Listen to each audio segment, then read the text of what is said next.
우선 이곳까지 이끌어주신 하나님께 감사드리며 남성반 여성반 두 반 모두를 섬겨주신 백성은 목사님과 삶을 나눠주신 제자반 구기 여러분께 감사 말씀드립니다.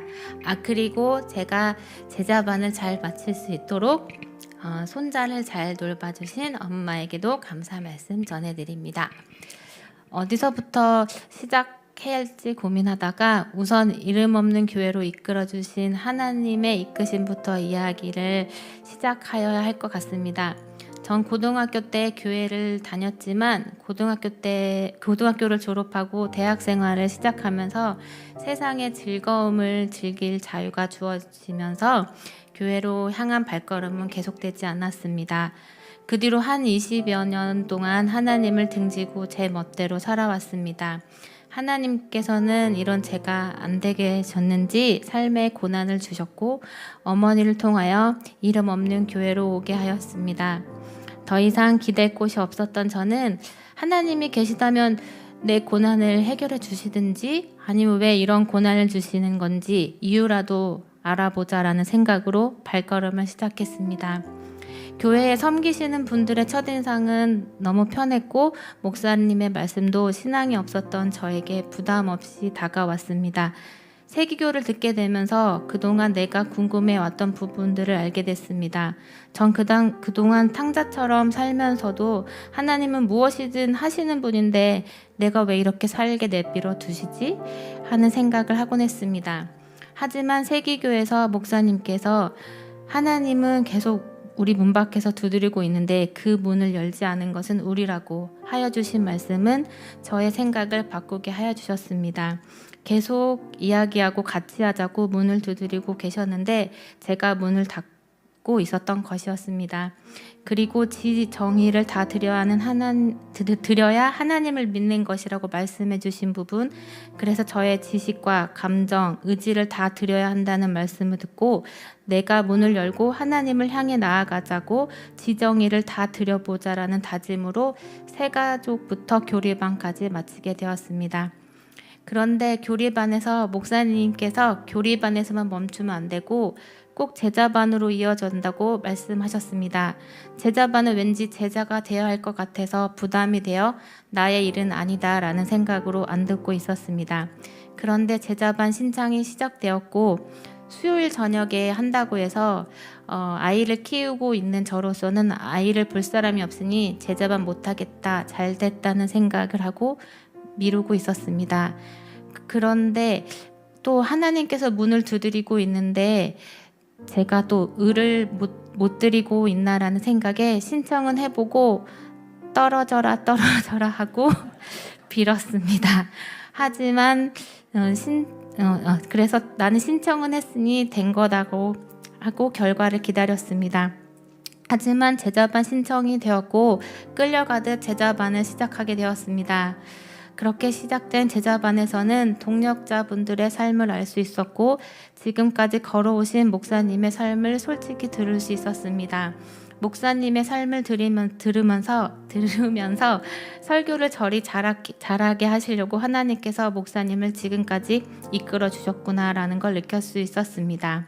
낮은 곳에서 하나님께 중심을 두시고 인도하시는 목사님의 삶과 원칙을 다시 한번 느끼게 되었습니다. 그리고 이단이 아니어도 교회가 리더와 몇 사람으로 인해 변질되고 잘못된 교리로 가는 교회들이 많다는 걸 알게 되었습니다. 교회만 다니는 것으로 하나님을 온전히 믿을 수 없으며 그것을 분별할 수 있는 지식과 노력이 필요하다는 것을 알게 되었습니다. 감정적으로 치우친 신앙은 자칫 기복신앙이 되거나 믿음의 길을 이탈할 수 있다는 것을 알았습니다. 신천지나 구원파 등 그들은 우리보다 더 열심히 하고 있으나 분별 없는 믿음으로 잘못된 신앙으로 가고 있습니다. 우리는 운이 좋았던 것뿐이지 분별이 없는 믿음이라면 우리는 그들과 다를 것이 없다고 느꼈습니다. 또한 저는 거절을 잘 할 줄을 모르는데요. 내가 한번 힘들면 되지 하고 타인의 말에 잘 따라가고 상대방의 어려움에 매우 신경과 마음을 쓰는 편입니다. 하지만 제자반을 하면서 이 또한 타인을 향한 진정한 구제가 아닌 저의 교만이란 것을 알 수 있었습니다. 구제라는 것이 단순히 경제적으로나 어려운 이웃들을 돕는 것이 아니라 나의 지금의 자리에서 사람들과의 관계 속에서도 감정을 만져주고 그 사람의 이야기를 들어주는 것도 구제라는 범주에 속한다는 것을 깨닫게 되었습니다. 자신의 감정을 무시하고 힘듦을 버텨낼 힘도 없으면서 남을 구제하려고 드는 것은 나뿐만 아니라 타인과 공동체 모두를 힘들게 할 수 있음을 역시 깨달았습니다. 내가 다 짊어질 수 있다는 착각은 예수님이 바라시는 삶이 아니었습니다. 중심 없이 흩어져 있는 나의 마음의 조각들을 한 곳에 모아서 단단하게 하였을 때 구제라는 것도 할 수 있음을 알게 되었습니다. 하지만 나의 마음을 한 곳에 모은다고 해도 그 중심이 하나님을 향하여야 하고 분별력 있게 나아가야 함을 느낄 수 있었습니다. 제 자신이 많이 바뀌어야 할 것들이 많이 느껴졌습니다.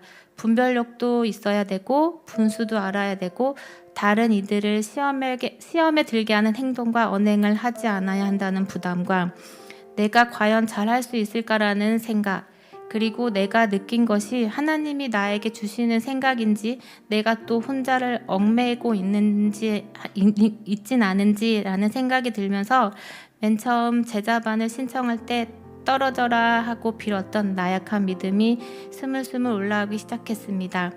다른 분이 들었어야 됐는데 내가 괜히 들은 건 아닌지 10주간의 기간을 내가 앞으로 헛되이 보내지 않을 수 있을지 하는 생각들로 머리를 극적이게 되었습니다. 하지만 제자반 수료식 날 우리 교회 분들을 보고 찬양을 하고 있는데 교회에 처음 왔을 때 섬겨주셨던 목자님과 눈이 마주쳤습니다. 낯설고 많이 지쳐 있었던 저를 아무런 부담 없이 찾아와 주셨던 목자님, 오늘은 안 계시네요.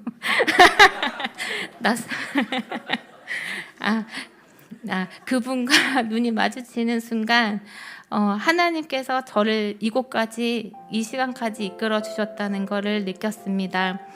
그리고 자신 없어지고 약해지는 생각들도 다 알고 계신다며 그것도 내가 너 그럴 줄 알았다. 하지만 함께 해줄 거라고 말씀해 주시는 것 같았습니다. 제자반을 끝내도 저의 생활은 사도 바울처럼 짠 하고 변하지 않았습니다. 하지만 변하여 갈 수 있는 준비물을 하나씩 저에게 구비하여 주심을 느낍니다. 마치 아이들이 게임에서 인벤토리에 좋은 아이템들이 채워지는 느낌처럼 고난으로 시작한 믿음이었지만 아직 저의 고난은 해결되지 않았습니다. 하지만 저의 가방에 그것을 넣을 수 있는 것들로 채워주시고 앞으로도 이끌어주심을 믿습니다. 나약하고 무서움이 많아서 앞으로 쓰러지고 두려움에 떨고 하겠지만 중심을 모아서 배심내고 하나님께 허락하신 아이템들을 하나씩 꺼내어 삶의 방향이 늘 하나님을 바라보겠다는 것을 다짐해 봅니다. 마지막으로 저와 늘 함께 붙어 다니는 꼬마 아이의 메모를 공유하고자 합니다. 몇 달 전에 제가 제 노트를 보다가 무심결에 발견한 건데 금요 예배 때 엄마에게 끌려 나와 옆에 앉아서 할 것이 없어서 목사님께 하시는 설교를 적어 놓은 것이더라고요. 삐뚤빼뚤하게 적은 그 말씀이 위로가 돼서 함께 읽어드리고자 합니다. 하나님과 함께함으로 복이 되어가는 것, 어느 자리에 있던 복을 끼치는 사람이 되는 것, 우리는 망하지 않는다. 고난이 올 때 고난을 묵상하는 것이 아니라 하나님을 묵상해야 한다. 나는 할 수 없으나 나를 이 자리에 보내신 하나님께서 이룰 것이다. 우리를 통하여 세상의 주님을 찬양하게 하신다. 감사합니다.